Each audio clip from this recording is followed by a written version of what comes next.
It is week 4 of my Sub-3 in Philly marathon training plan. It's Saturday, which means it's another long run, but this long run is only 90 minutes, and that's because this week is a deload week. And I figured now is the perfect time to explain what deload weeks are, since I am using them in my Sub-3 marathon training plan. So today I'm going to discuss what deload weeks are, what are the benefits of deload weeks, how you can implement deload weeks into your marathon training plan, and how I'm utilizing deload weeks to train for that Sub-3 in Philly. So let's get to it. If I could travel back in time. Deload weeks are specific weeks within your marathon training where you reduce the overall volume and intensity of your training for the entire week with the simple goal of recovery so that you can go back into multiple weeks of high volume, high intensity training. Just hit mile 1, 9:03 minute mile split. Current heart rate is 138. Just hit mile 2, 9:16 minute mile split. Current heart rate 143.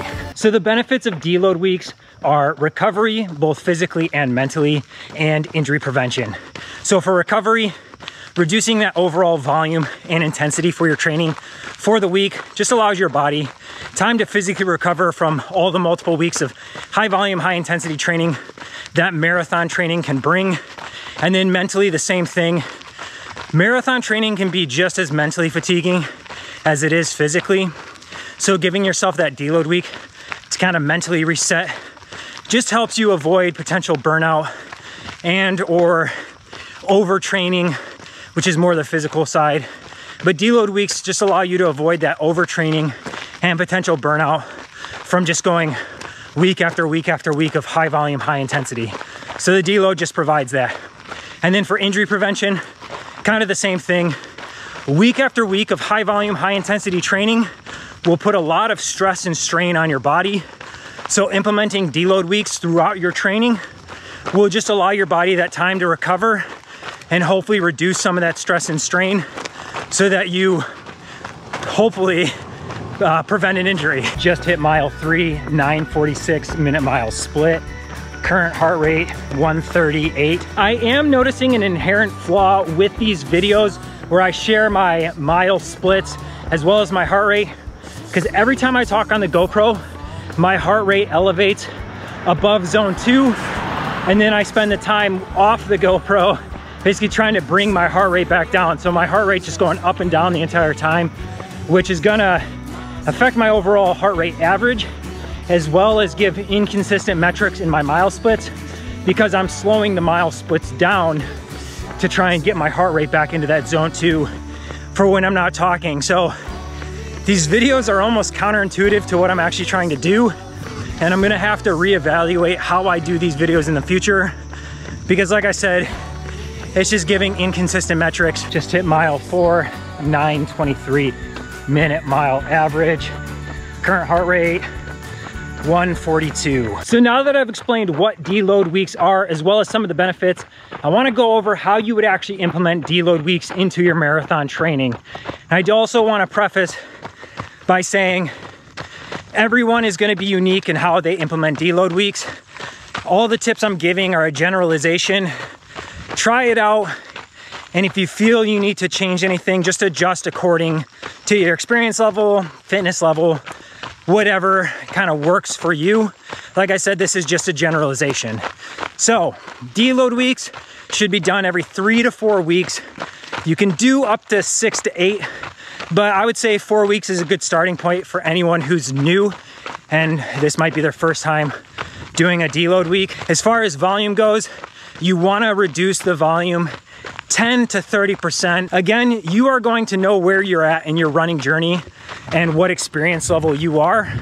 A good starting point for anyone who's new, or this is your first time doing a deload week, would be that 30%, and then just adjust accordingly if you notice that was too much the first time around.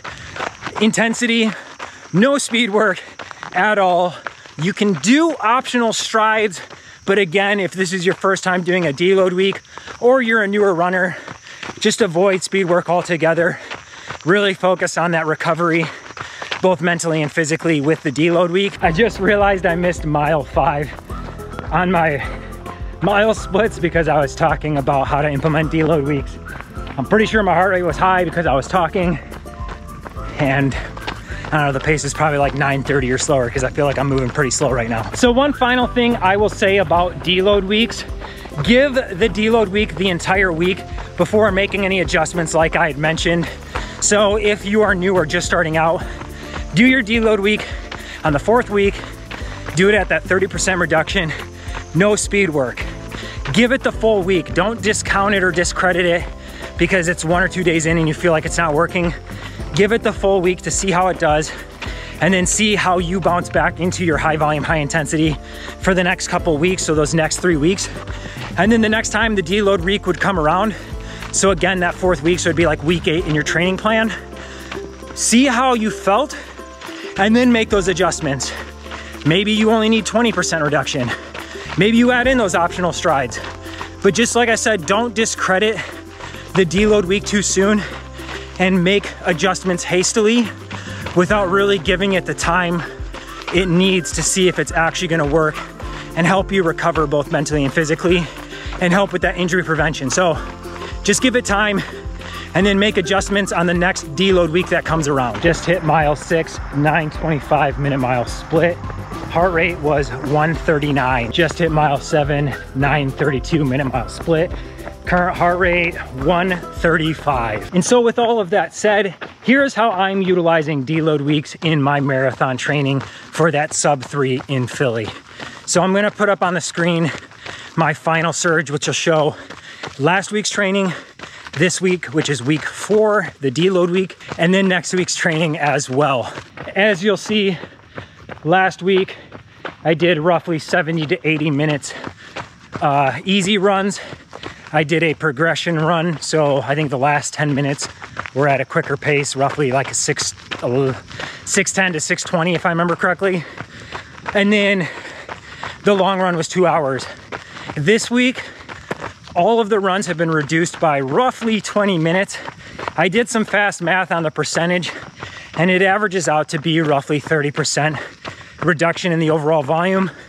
I did some optional strides, but even with that, I reduced the strides from 8 to 4 because it's been really hot and humid. And like I said, the whole goal of deload weeks isn't to just extend your body and add physical stress. It's really to deload. So I did optional strides, but I did a shortened version of those. And then next week with my running is the beginning of phase 2 of my marathon training plan, where easy runs will still be time-based runs. In zone 2, I now have speed work, which the warm-up and cool down will be time-based with zone 2 focus, but the bulk of the workout will now be distance-based.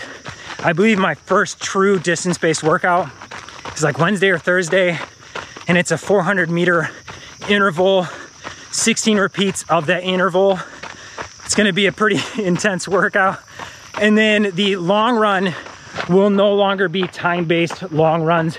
It'll be distance-based, and my focus will shift from zone 2 long runs like this 90-minute long run here to pace-based long runs with a slight emphasis still on heart rate. I don't wanna be doing these long runs where my heart rate is going too high. I believe this long run is also a fast finish long run, like the last 4 to 6 miles could be at marathon pace or faster. So I may do the first 8 to 10 miles at like a zone 2 pace and then pick up the pace for those last 4 to 6. I'm not really sure how I'm gonna approach that yet. I've got some time to think about it. But as you can see, that's how a deload week is implemented into my training. I'm doing deload weeks every 4 weeks up until the taper, because then that's like the ultimate deload week, or deload weeks. And I think I have 2 more deload weeks. I'm not sure if I'm gonna do the strides in the next 2 deload weeks, because moving into phase 2 and phase 3 means a lot higher volume and big, hard workouts. And so, like I said, the whole point of the deload week is to deload, recover, and kind of get ready for those big workouts. And so, in the grand scheme of things, strides aren't gonna be the reason I break the 3 hours in the marathon, it'll be more that approach of recovering when need. So recovering on the deload weeks, and then really putting that effort in on those scheduled workouts and scheduled long runs. So I probably won't do strides in the next 2 deload weeks. We'll see how I'm feeling. And like I already said, I'll adjust accordingly. But that is how I'm utilizing deload weeks in my training plan to get that sub-3 in Philly. Just hit mile 8, 9-10 minute mile split. Current heart rate is 135. Just hit mile 9, 9:31 minute mile split, 138 heart rate. And with that, the 90-minute long run is complete. 9.52 miles, finished with a 136 BPM heart rate. I'll throw up all the stats on the screen so you can see the entire run. And like I said, with that, phase 1 is complete. On to phase 2, where things get really real.